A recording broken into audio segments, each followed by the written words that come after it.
सुखदेव जी माँ के गर्भ में जब थे तब पिछले जन्म में शंकर भगवान से आत्मज्ञान सुन चुके थे, तो वो पूरे के पूरे आत्मज्ञानी थे, लगभग पूरे के पूरे। बस किसी कारणवश इस बार जन्म ले लिया। तो जब वो माता के गर्भ में आए तो आपको मालूम है कि माता के गर्भ में जब कोई संतान आती है तो माता को बहुत कष्ट होता है। लेकिन सुखदेव जी जब अपनी माता के गर्भ में आए ना व्यास जी के यहाँ, तो उनको माता को कोई कष्ट नहीं हुआ, कोई कष्ट नहीं हुआ, बड़ा आनंद, बड़ी शांति। और सुखदेव जी ने सोचा कि बस इसी गर्भ में रहा जाए, बाहर तो संसार है, बड़ा भयानक है, जलती हुई आग है, तीनों तापों से जल रहा है संसार, तो माता के गर्भ में ही यहाँ एकांत में रहा जाए। और वो माता के गर्भ में रहे और बाहर निकलते ही नहीं थे, बाहर निकलते ही नहीं थे। 16 साल तक माता की गर्भ में रहे और माता को कोई परेशानी नहीं। और ये माता को मालूम है कि हमारे गर्भ है, और 16 साल तक गर्भ में सुखदेव जी रहे, उनको मालूम ही नहीं, कोई उनको बाहर निकलना ही नहीं चाहते हैं। 16 साल के बाद जब माता की प्रार्थना पर सुखदेव जी बाहर निकले गर्भ से, तो जैसे ही जन्म लिया वैसे ही तुरंत 16 साल के हो गए बड़े, क्योंकि 16 साल तक तो गर्भ में ही रहे। तो सुखदेव जी बस चल दिए सन्यास अरण्य की ओर, सन्यास लेकर के। तो पीछे पीछे उनके पिता व्यास जी चले और उससे कहते हैं, अरे पुत्र रुको, अभी तो तुम्हारा नामकरण संस्कार नहीं हुआ, यज्ञोपवीत संस्कार नहीं हुआ। सुखदेव जी सुनते ही नहीं थे कि ये मुझे कहाँ फंसा रहे हैं संसार में, सुनते ही नहीं थे सुखदेव जी। तो सुखदेव जी चुपचाप चले जा रहे थे।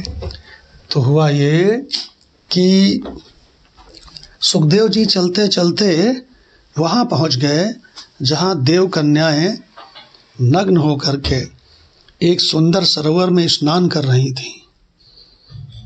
तो उन कन्याओं ने देखा कि अरे ये 16 वर्ष का नवयुवक, ये परमहंस सुखदेव,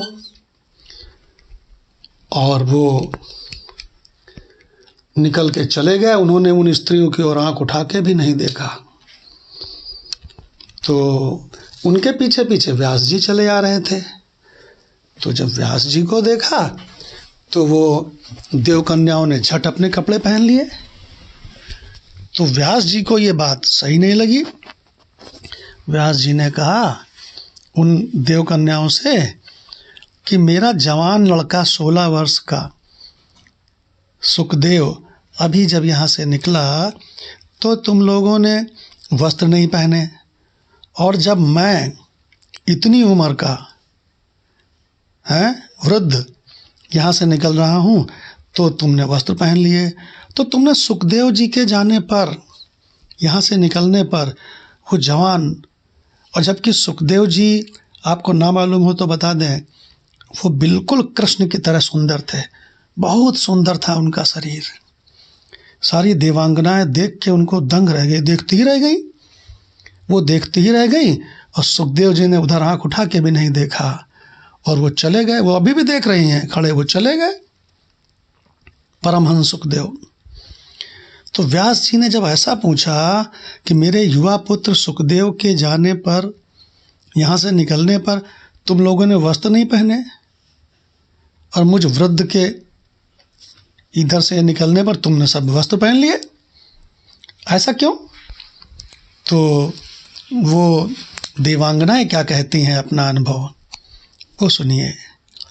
आत्मतृप्त सुख नहीं जानते, आत्मतृप्त सुख नहीं जानते, यह नर है या नारी, आत्मरूप ही उन्हें दिखाई देती दुनिया सारी। उनको ये भेद ही नहीं है कि कौन नर है कौन नारी है। इतने पवित्र है परमहंस सुखदेव, लेकिन आपकी दृष्टि में नर और नारी में भेद है, इसलिए हमने वस्त्र पहन लिए। ऐसा सुंदर चरित्र होता है आत्मविद ब्रह्मनिष्ठ महात्माओं का, सुखदेव परमहंस जैसा। ओम शांति शांति शांति।